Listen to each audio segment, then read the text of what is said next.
Hello everyone, welcome back to Base Damage. Hope you're all doing well. I'm kind of let the tournament report slip away from me a little bit, but I do have two what I think are decent reasons. The first one being it just kind of got away from me, kind of all happened in the month of August alone. We had a whole bunch happening back to back to back. And to be completely and totally honest as well, Weiss Tea Time, they don't have all the information up here just yet. For a lot of these, I'm going to just click on Singapore just to kind of show you that they're still missing information for a lot of these. But at this point, it's kind of been so long, I'd rather just go ahead and talk about stuff. So today, we are going to be talking about a couple of them. As you can see, I have about 9 in the month of August, so I'm going to break them up into multiple videos. I'm going to do them in groups of 3. So this first one today will be Jakarta, Irving, and Toronto in Canada. So, as always, we will be using Weiss Tea Time to take a look at the information, and we're also going to jump over really quickly to the Bushiroad site to take a look at what was not allowed. So far, only Jakarta had a restriction, but we are going to take a look at all 3. So, Jakarta had just one that you could not use, and that was one of the quintessential quintuplet sets. And I went ahead and looked it up, and it is from the very first quintessential quintuplet set, as you can see, W83 right there.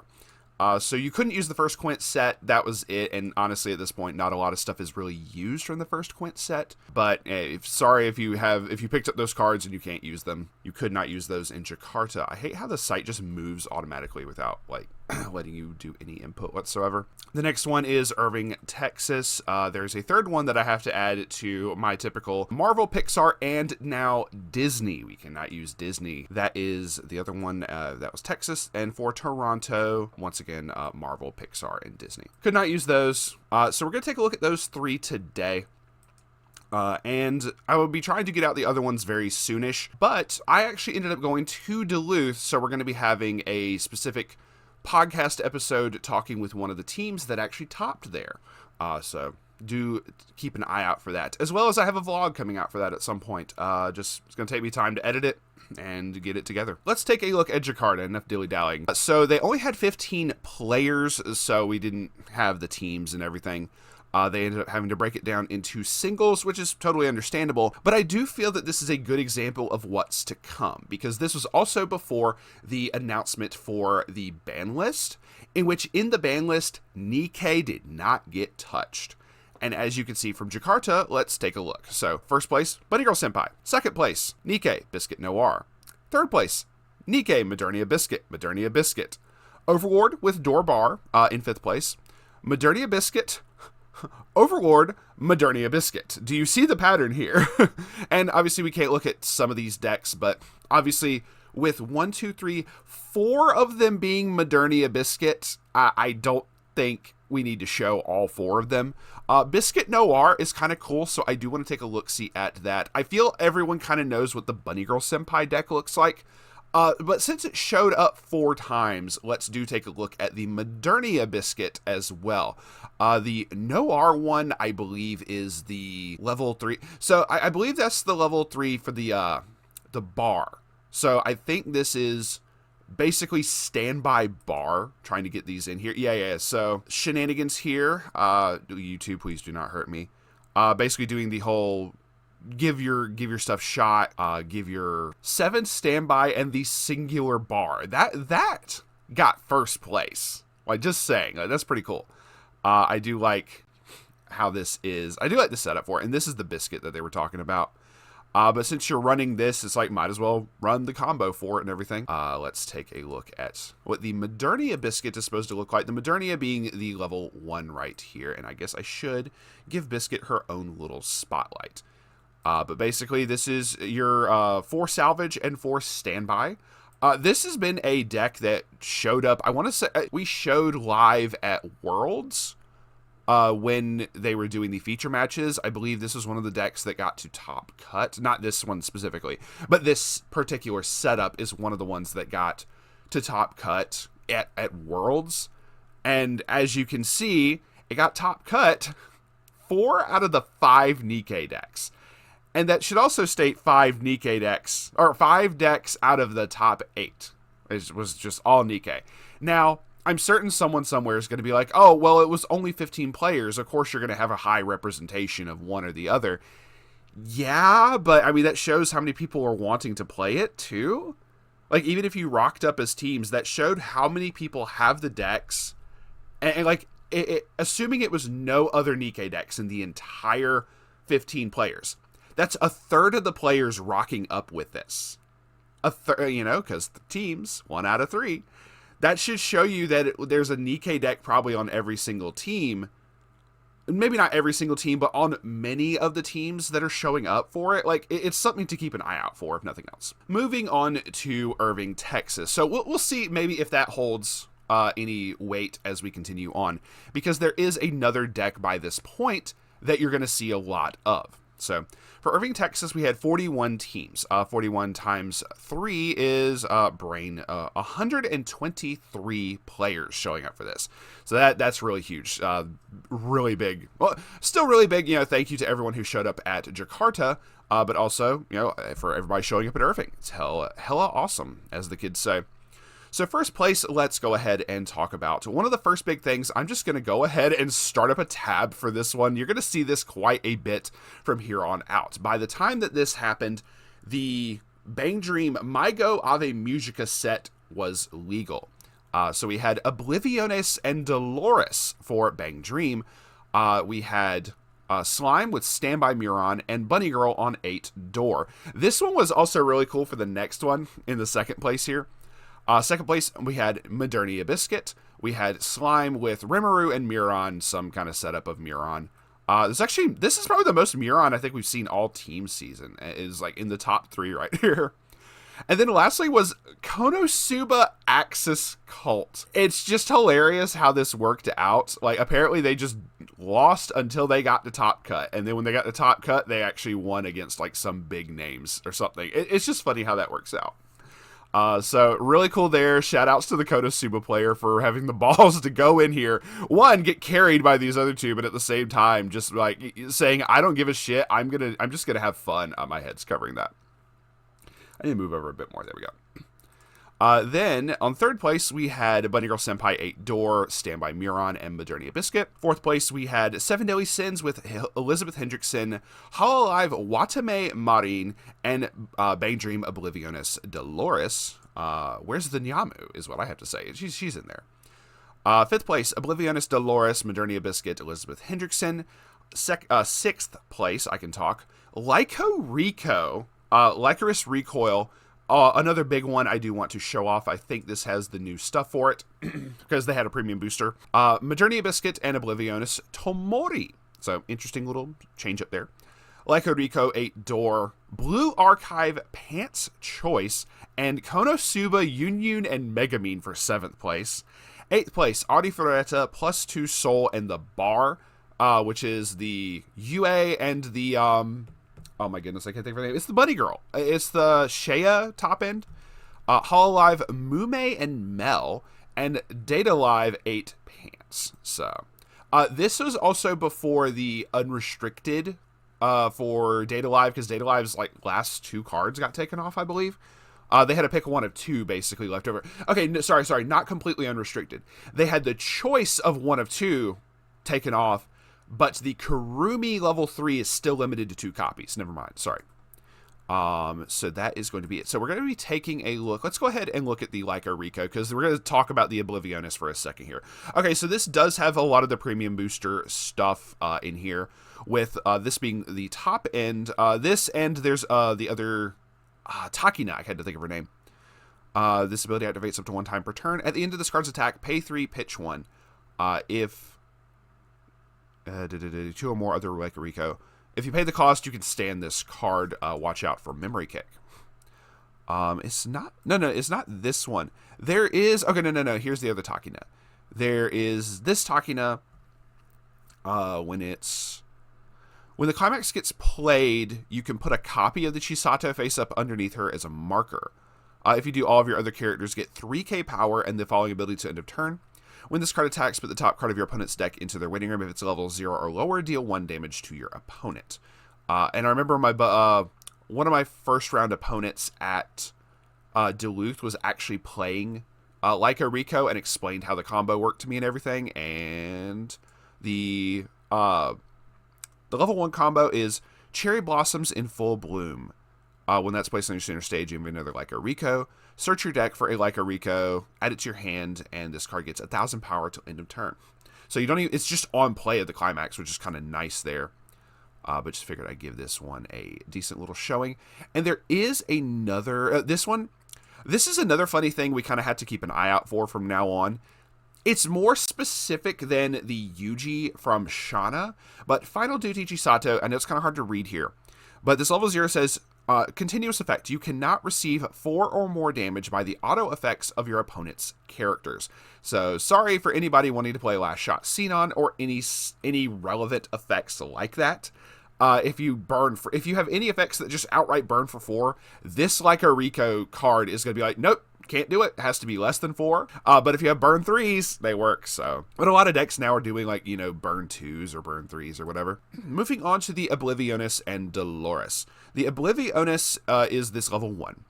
On attack, if you have the climax, and you have 2 or more other music characters. Look at up to 4 cards from the top of your deck, choose one music character amongst them, reveal it to your opponent, put it into your hand or stock. Put the rest in the waiting room. If you put 1 card into your stock, this gets 1,000 power till end of turn. So having the option of extra stock production is always nice, but just in general, that's not what makes this deck like kind of broken. It's this Dolores. It's a 3/2/10K. When this is placed on stage from hand or by the auto effect of a particular Uika, you can heal. And when this card attacks, if Ave Musica, roll credits, is in your climax area and you have 2 or more other music characters, you can pay 1 and pitch 1. If you do, this card gets the following ability till end of turn. Up to 1 time per turn when damage dealt by this is cancelled, deal the same damage to your opponent. Then choose one of your other characters, and that character gets this ability till end of turn, which is the cancel burn it again. Which is what is kind of nuts. So the ideal situation is where you're able to swing with this, the effect goes off, and you pass it on to another Dolores on stage. And basically just kind of snowball the effect of every time your opponent cancels, you go burn again, burn again, burn again. Something's going to eventually stick. It's very strong because of that. There is more to it than just that, but I'm just going over the bare bones basics for the climax combos and stuff like that. But the effect can snowball constantly. Even just the first instance of this can pass all the way down the line if the damage gets canceled on both this first initial one and the second one that it gets passed on to. It keeps snowballing all the way down. So just something to keep an eye out for and keep in mind there. Like I said, there's other things in the deck, and obviously one of the biggest things is there was a reprint for Buns for Luck, and they literally had to rename it.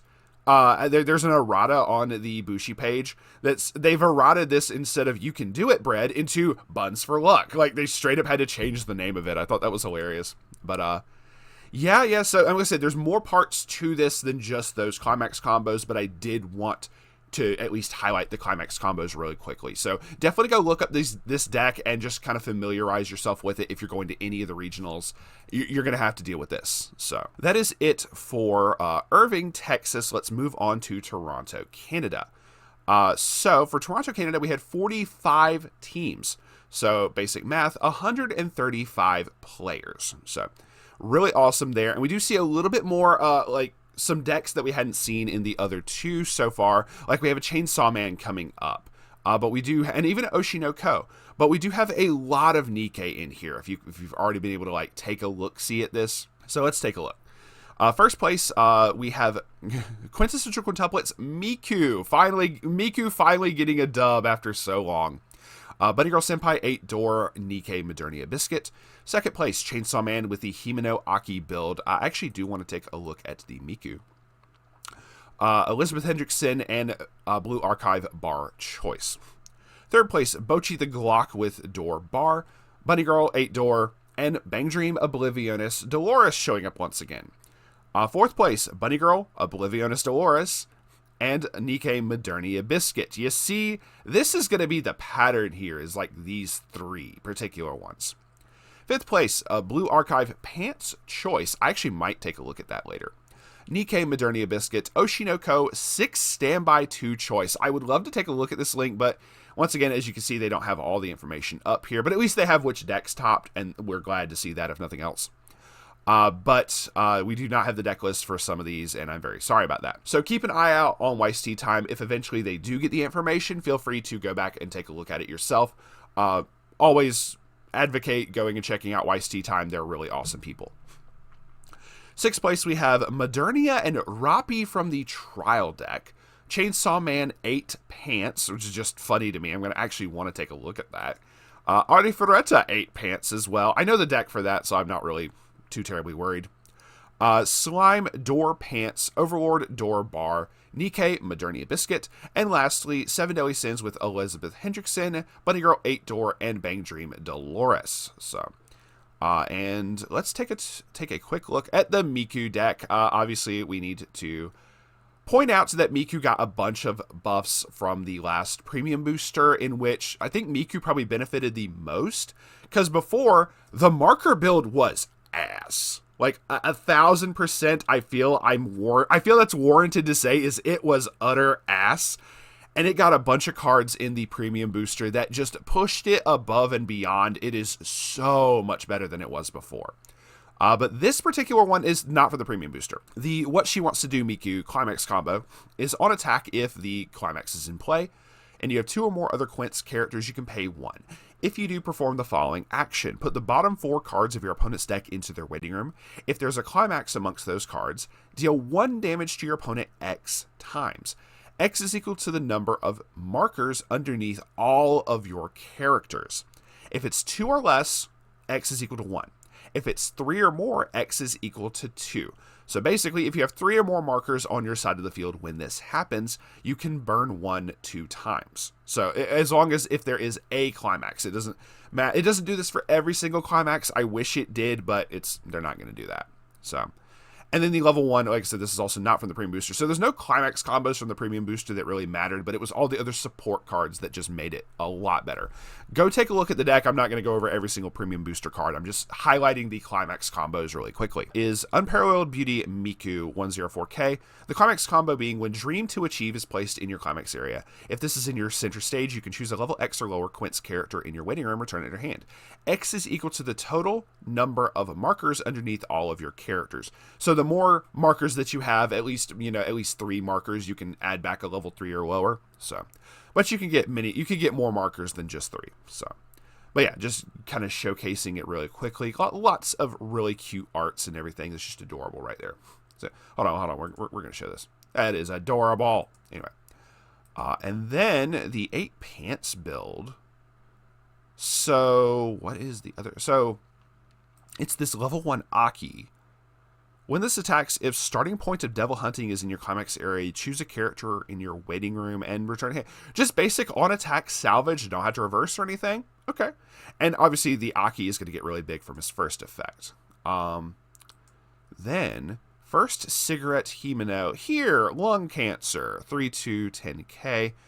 On attack, if Ghost Right Hand is in your Climax area and you have 2 or more Easy Revenge in your memory. Pay 1, pitch 1. If you do, deal either 2 or 3 damage to your opponent. I actually kind of like that. Being able to choose, and this is on a rare, being able to choose what your damage numbers are going to be is very nice. Either you get to try to push for a little bit more, or you're trying to poke for like exact numbers. Like that's actually kind of nice. I do like this. And it's not that bad. Like, the easy revenges are going to be easy to get in. Just kind of showcase this really quickly. Oh, do we have another Climax combo? Oh, no, it's just 2 different arts right there. They had a higher rarity. For this one is the triple rare. Okay, cool. All right, and that is going to be it for us today. That is the three tournaments that we wanted to take a look at really quick. So the next ones. So once again, thank you very much to everyone who showed up at Jakarta, at Irving, and at Toronto. If you participated in these or if you topped at them, feel free to comment down below and let us know what you were running, maybe what you placed, or even if you just had fun or not. Like I love hearing people's stories if they ended up having a good time or crazy other little fun stories that happen. So please feel free to do so if you so desire. So the next video talking about these is going to be all three of the ones that happened on August 17th. Sydney, Manila, and the Netherlands, because I don't know how to pronounce that properly. And we do, as always, thanks to my awesome friends, the Filipino Weiss Schwarz players, the guys coming through, sending me some of the info, the pie charts and breakdowns of the deck representations. So I do have some insider information for the Manila regionals. If you are interested in that, keep an eye out for that video when it comes out. Like I said, they're always supplying me with the info for this stuff, and I absolutely love that. I don't ask. They're just, or they will ask me like, "Hey, do you want this?" I'm like, you know what? Sure, fuck it. Let's go for it and talk about it. Might as well, and I greatly appreciate them for always supplying me with the info. That is going to be it for us today. Thank y'all very much for watching. It is greatly appreciated. I will try to get back more on top of these, because even with what's currently out, we are waiting on some of the deck lists and everything, like I said, say for Singapore and whatnot.